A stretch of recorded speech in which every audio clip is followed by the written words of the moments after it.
1 Kings chapter 21. Naboth's vineyard. There was a vineyard near King Ahab's palace in Samaria.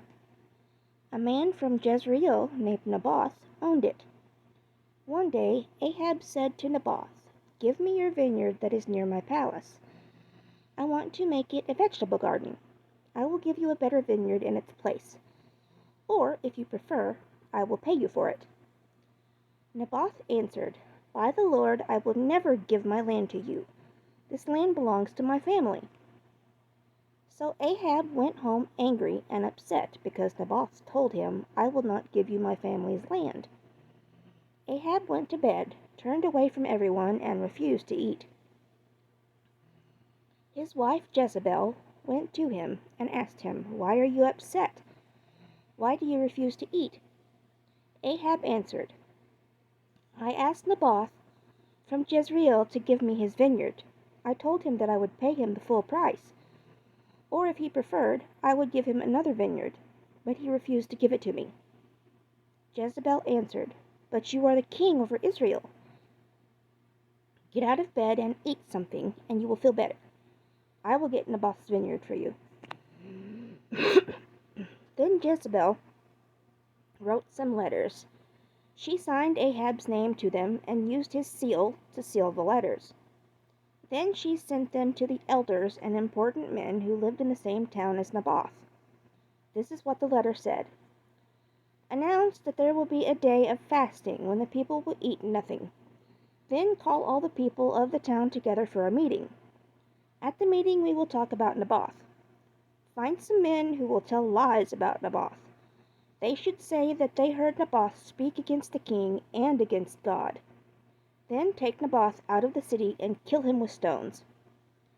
So the elders and important men of Jezreel obeyed the command. The leaders announced that there would be a day when all the people would eat nothing. On that day they called all the people together for a meeting. They put Naboth in a special place before the people.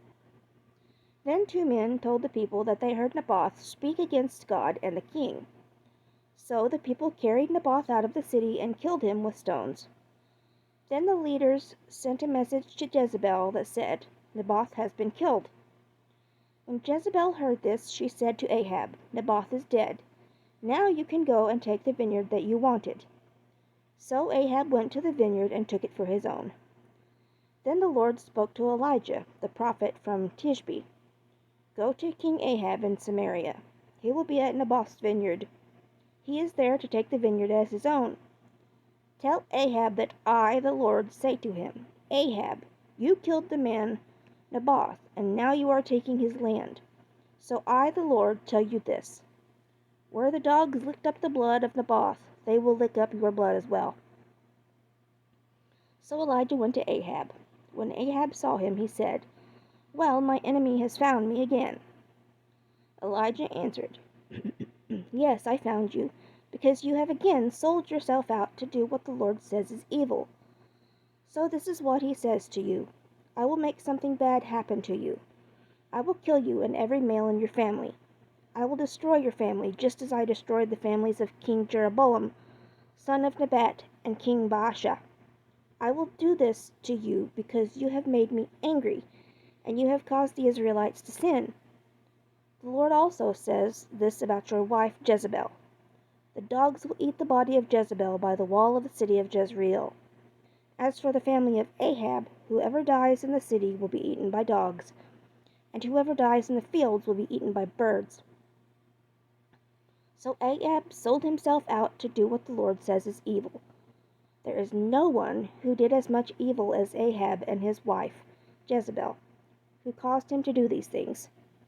Ahab committed the terrible sin of worshipping those filthy idols, just as the Amorites did, and that is why the Lord took the land from them and gave it to the Israelites.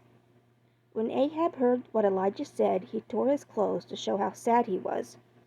Then he put on sackcloth and refused to eat. He even slept in these clothes. He was very sad and upset. The Lord said to the prophet Elijah from Tishbe, "Look, Ahab has humbled himself before me, so I will not make that disaster happen during his lifetime. I will wait until his son is king. Then I will destroy his family."